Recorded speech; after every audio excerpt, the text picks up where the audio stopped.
ladies, so this week I'm going to focus on the 3-2-1 journal method. The 3-2-1 journal method is a quick, structured, daily general prompt designed to increase gratitude, boost productivity, and foster reflection. It's pretty straightforward and simple. Now, there are many variations of how to do the 3-2-1 method, and I challenge you to personalize it to your lifestyle and what you want to focus on in your life, your needs, your interests, or simply your desire to evolve in the life you're wanting to live.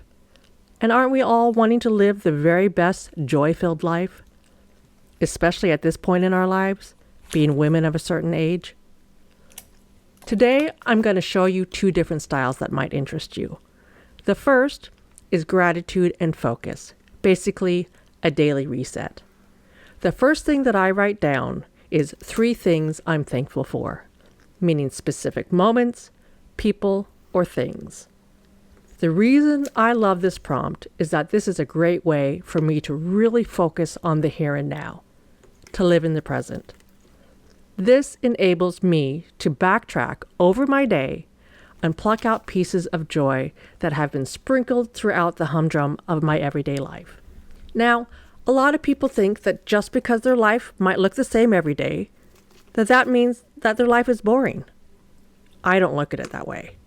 I love a boring life. To me, boring means that there is no drama. And that's the life I want to live, a drama-free life. I've had decades of dealing with drama in my professional and my personal life. And frankly, I'm over that, especially in this current stage of my life. The second thing I write down is 2 things I'm excited about: upcoming tasks, conversations, or opportunities. I use this as an opportunity to plan out on paper anything that I want or need to remember for tomorrow. Things like the places I need to go, which, let's be honest, is usually just a list of places that I know are having sales on the stationery items on my wish list. Calls I want to make to a friend, or in my case, emails I'm wanting to send out to try and make connections that might benefit this new adventure of mine here on YouTube.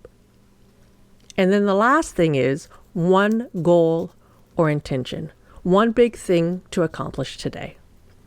This helps me get excited and hopeful for what the future will bring, and it helps me to stay motivated to complete 1 thing, something major or maybe just minor, in my day so that I have something to look back on and be proud of. The second version I want to show you is for you ladies who like to take a moment and really dig deep into those feelings. And honestly, I think this might be the version that I like the most because I'm an overthinker.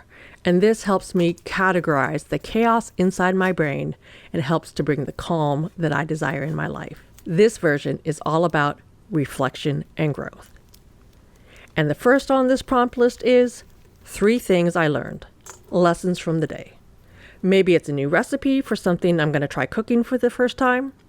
Maybe it's a paper folding technique to make some fun little pocket for my notebook. But sometimes it's deeper. Sometimes something occurs during the day that teaches me something really pivotal about myself. Like yesterday.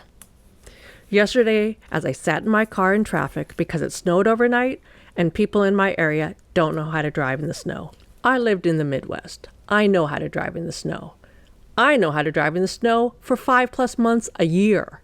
I learned that I need to have more patience during these 2 or 3 days a year that I have to deal with these big city drivers.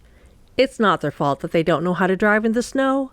I sure would much rather they drive super slow and super cautious, making traffic that, backs up to a standstill every other day on the I-5 corridor, even slower, than to have them cruise along without any thought to the mayhem that occurs when you drive, quote unquote, as per usual, which in this case, unfortunately, does happen a lot. Patience is one of my weaknesses. So anytime I have the opportunity to really reflect on how I can improve my patience, I know is a good lesson for me to reflect on. The next thing on this list is 2 things I enjoyed: joyful moments or self-appreciation. You know me, I love focusing on living a joy-filled life. In fact, I insist on it.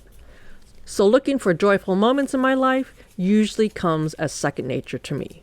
But on those days that it doesn't, this prompt makes me find them.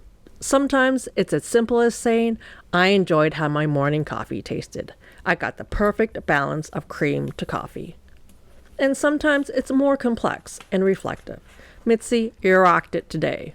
Once again, you went outside of your comfort zone. You put in the time and the effort to do something you really wanted to do, but at first were afraid to do.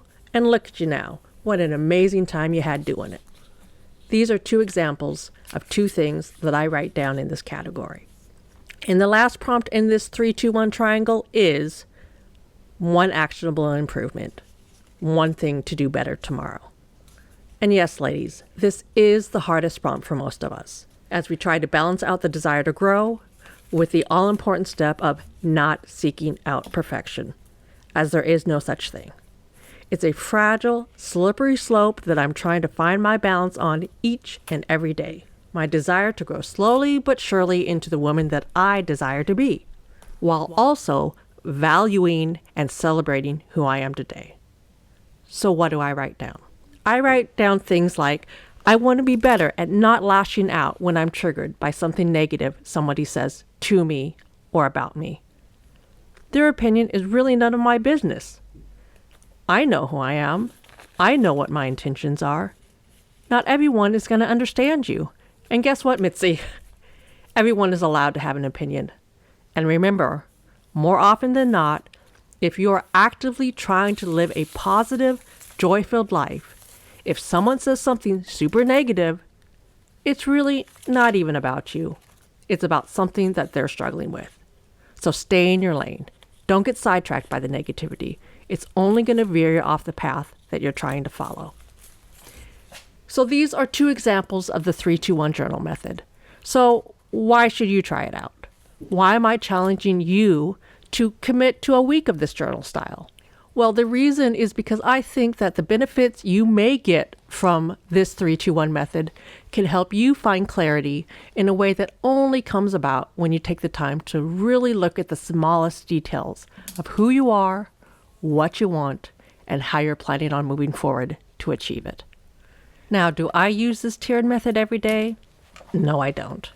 But sometimes when I feel my life feels super chaotic and I need to find some simple structure to help get me back to that reset that I need to move forward, to get over the hump of whatever is overwhelming me, then the 3-2-1 method really helps me align my emotions and thus my life. It helps me to reduce my anxiety, shifting the focus to gratitude and positivity. It increases my productivity, helping me prioritize daily tasks and my intentions behind them.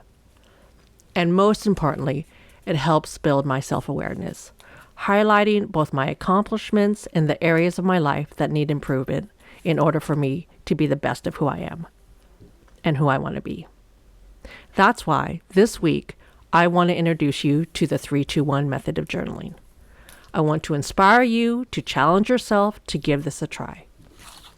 Choose a version, take 10 minutes at the end or start of the day, and log your 3-2-1 entries in your notebook, your journal.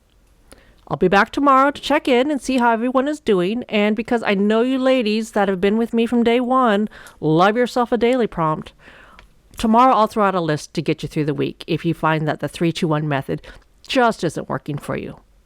But that said, I sure hope you'll give it a try, because this week I'm focusing on this new style. This week I'm focusing on what I'm writing down in my notebook, and maybe if I'm writing down something that you can relate to as well. Thanks for joining me today. Until next time, from one paper girly to another.